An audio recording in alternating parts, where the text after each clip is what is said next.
sebentar seperti ibadah yang potong-potong. Kita bersyukur kepada Allah Subhanahu wa Ta'ala atas nikmat ini. Mudah-mudahan kita ditetapkan oleh Allah Subhanahu wa Ta'ala dalam keadaan seperti ini sampai kita bertemu dengan Allah Subhanahu wa Ta'ala dalam keadaan ridha kepada kita semua. Dan setiap yang hadir itu Al-Habib Abu Bakar bin Abdullah Al-Attas. Beliau adalah guru daripada Al-Habib Ali bin Muhammad Al-Habsyi, yang ketika ditanya apa yang diberikan oleh Allah Subhanahu wa Ta'ala kepada orang yang ziarah kepada wali min awliyaillah, dijawab yang paling singkat, yang paling sedikit adalah orang yang hadir akan diampuni dosanya oleh Allah. Dan yang kedua, yang paling tinggi adalah orang yang berziarah tadi akan mendapatkan kedudukan daripada sahibul hal. Memang ini agak sulit, akan tetapi yang pasti bahwa yang pertama tadi, setiap orang yang hadir akan mendapatkan maghfirah dari Allah Azza wa Jalla. Saudaraku yang dimuliakan oleh Allah Subhanahu wa Ta'ala, kita teringat kepada kalam yang mulia Imam Al-Habar Kutub Al-Habib Abdul Qadir bin Ahmad Bil-Baqi,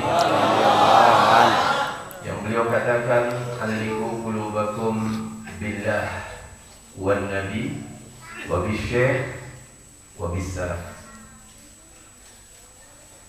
Munculkan di dalam hati kita kecintaan kita kepada Allah Azza wa Jalla yang pertama. Kemudian yang kedua adalah kepada Nabi Muhammad SAW. Dan yang ketiga adalah kepada walinya Allah Subhanahu wa Ta'ala. Dan kita berada di tempat ini, saya yakin akan ada curahan-curahan rahmat yang diberikan oleh Allah Subhanahu wa Ta'ala kepada yang hadir di tempat ini.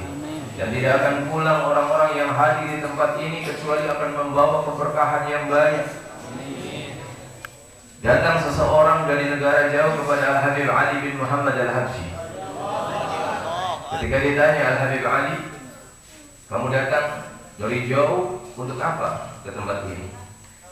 Beliau katakan bahwa saya datang dari jauh ya Habib hanya untuk berziarah kepada. Coba dia. Ya. Ketika orang itu pulang, beliau berkata Al-Habib Ali kepada orang-orang yang hadir, "Law sadaqa ar-rajul fi ziyaratihi ushidukum annahu syariki fil jannah." Ya. Kalau seandainya benar apa yang menjadi keinginan niat daripada orang itu berziarah kepada aku, saksikan oleh kalian bahwa dia akan menjadi temanku di dalam surga Allah Subhanahu wa Ta'ala. Jadi kita munculkan niat datang dari jauh ke tempat ini adalah untuk berziarah kepada walinya Allah Subhanahu wa Ta'ala. Yang jelas bahwa di tempat ini adalah tempat yang sangat barokah. Karena sahibul hal adalah orang yang penuh dengan barokah. Di dalam kehidupannya yang begitu panjang, saya senantiasa melihat, bahkan ketika beliau akhir umurnya saja, beliau sampai ziarah ke Indramayu. Dan beliau berkata kepada saya, insya Allah saya akan datang setiap tahun. Akan tetapi ajal menjemput beliau terlebih dahulu. Niatnya beliau sudah insya Allah dicatat oleh Allah Subhanahu wa Ta'ala akan senantiasa hadir di Indramayu sampai akhir kiamat. Amin. Saudara yang dimuliakan oleh Allah, beliau adalah sahibul barakah. Setiap orang yang hadir di tempat ini pun akan mendapatkan curahan barakah dari Allah Azza wa Jalla. Bayangkan kita duduk di tempat ini, dipanggil oleh beliau, dan beliau hadir di antara kita beserta wali-walinya Allah Subhanahu wa Ta'ala, bahkan beserta Nabi Muhammad SAW.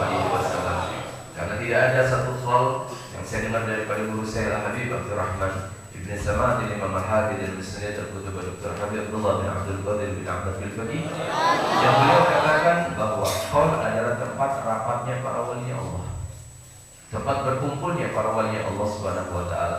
Yang ketika kita berdoa, insya Allah beliau-beliau pun mengangkat tangannya. Tidak ada satu doa yang diucapkan di tempat ini kecuali insya Allah akan diijabah oleh Allah Subhanahu wa Ta'ala. Jadi kita datang ke tempat ini mengharapkan barakah, insya Allah pulang mendapatkan barakah. Kalau kita menceritakan tentang barakah, kita kenal Sayyidina Syekh Abdul Qadir Al-Jilani.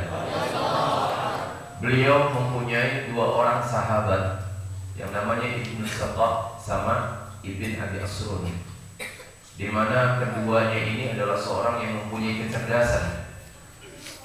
Kenapa ditemani oleh beliau Sayyidina Syekh Abdul Qadir Jilani? Karena keduanya mempunyai kecerdasan. Pada suatu saat Sayyidina Syekh Abdul Qadir Jilani mengajak kedua orang sahabatnya ini untuk berziarah ke makam atau ziarah kepada seorang wali yang masih hidup saat itu, yang tingkatannya Qutbul Aqtab. Sebelum berangkat, beliau bertanya kepada dua orang ini, apa tujuan kamu datang kepada wali tersebut? Yang satu mengatakan, saya akan menanyakan perkara yang susah, yang saya yakin bahwa orang itu tidak akan mungkin bisa menjawab pertanyaan saya.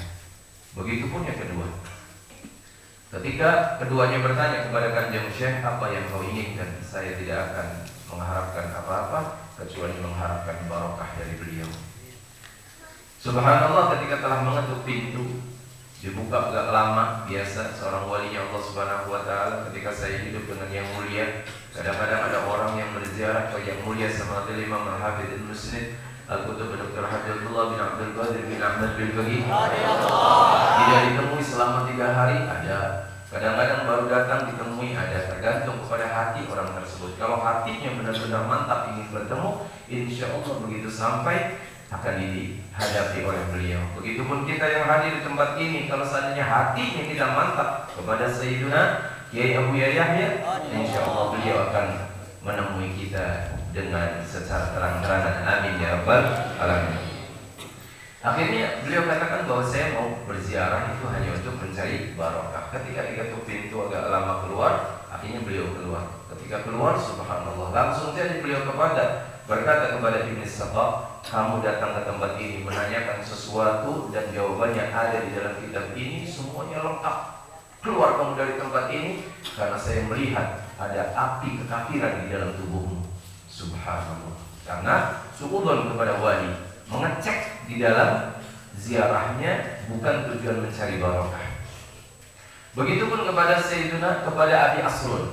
Abi Asrun diusir dari tempat itu setelah dijawab pertanyaan yang ada di dalam hatinya. Belum dia mengeluarkan, langsung dijawab di dalam kitab ini, halaman ini seperti yang mulia. Ketika bertanya seseorang kepada beliau, jawabannya seperti itu. Allahumma salli ala Sayyidina Muhammad. Tapi ketika beliau memandang kepada Sayyidina Syekh Abdul Qadir Jilani, beliau katakan bahwa engkau datang ke tempat kami untuk mendapatkan barokah kami, maka engkau akan mendapatkan hasil, wahai Abdul Qadir Al-Jilani. Subhanallah. Maka beliau pun sudah mendapatkan ketinggian di sisi Allah Subhanahu wa ta'ala dengan barokah daripada wali-walinya Allah Subhanahu wa ta'ala. Allahumma salli ala Muhammad. Benar, beberapa lama kemudian Ibnu Saqqah ini ditugaskan oleh pemerintah untuk mujadalah dengan orang kafir. Ketika dia ditugaskan di dalam satu daerah yang di situ kumpulannya orang-orang kafir, dia melihat ada seorang perempuan cantik yang ternyata dia bukan orang Muslim, orang kafir. Ketika datang, orang tuanya mengatakan kamu boleh kawin dengan anak saya, tapi dengan catatan kamu keluar daripada agama Islam.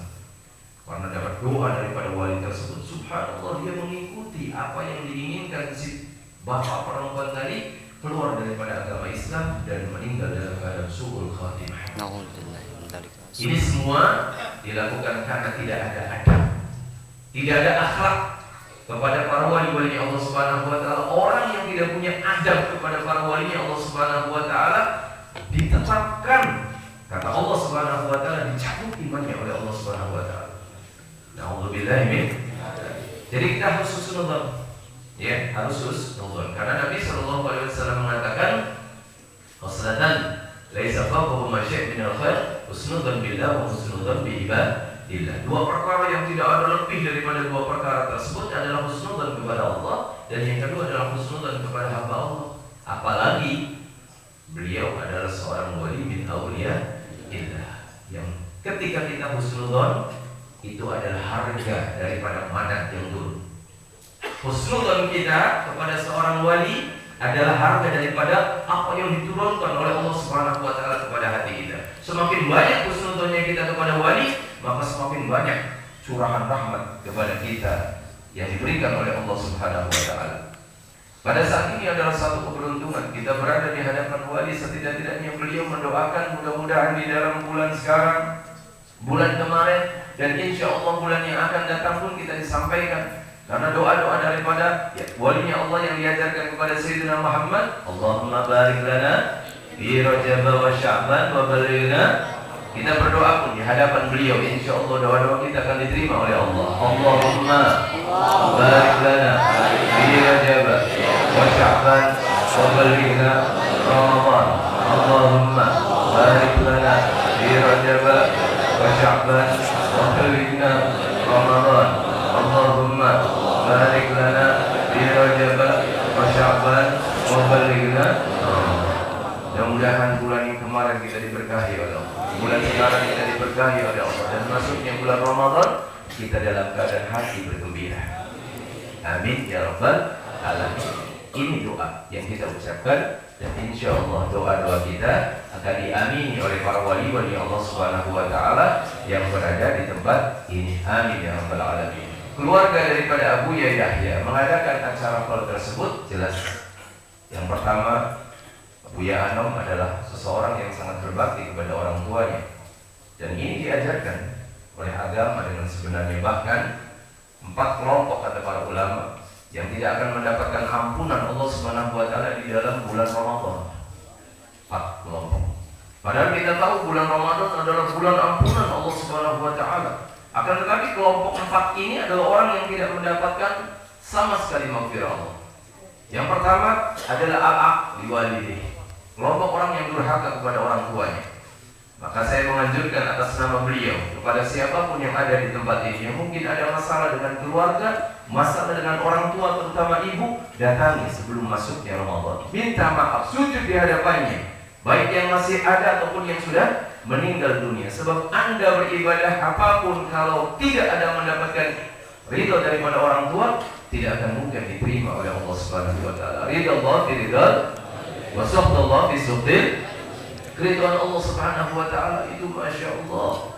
Ya, jadi datangi orang tua Anda, minta maaf kepada mereka semua, sebab memandang wajah beliau saja sama dengan ibadah 1 tahun ibadah.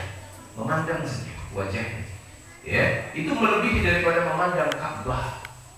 Yang kedua, yang orang tidak mendapatkan maghfirah dari Allah Subhanahu wa Ta'ala di dalam bulan Ramadan adalah qati' ar-rahim, orang yang memutuskan hubungan. Makanya sebentar lagi ada yang namanya bulan puasa, di mana syaitan menginginkan kehancuran di dalam ibadah. Mereka menghembuskan permusuhan di antara kita. Yang sholatnya 20, yang sholatnya 8, timbul perpecahan. Hilangkan pikiran seperti itu. Biarlah mereka sholat 8, kita 20. Yang penting hati kita adalah ikhlas kepada Allah Subhanahu wa Ta'ala. Jangan munculkan permusuhan, sebab permusuhan itu memang dihembuskan oleh syaitan yang menginginkan agar seluruh amal kita batal. Seluruh ibadah kita, puasa kita, qiyamul lail kita menjadi tidak ada manfaatnya di sisi Allah. Jadi usahakan untuk menjauhkan daripada masalah-masalah demikian. Saatnya beribadah untuk diri kita. Bagaimana kita menghadap kepada Allah Subhanahu wa Ta'ala, sebab ibadah tidak akan mungkin diterima tanpa keadaan khusyuk. Qad aflahal mu'minun alladzina hum fi shalatihim khashi'un. Harus ada kehusuan. Kalau kita tidak ada khusyuk, bagaimana mungkin diterima? Yang ketiga adalah al-musyakir, orang yang timbulkan permusuhan di mana-mana. Betul. Dan yang keempat adalah mudminul khamr.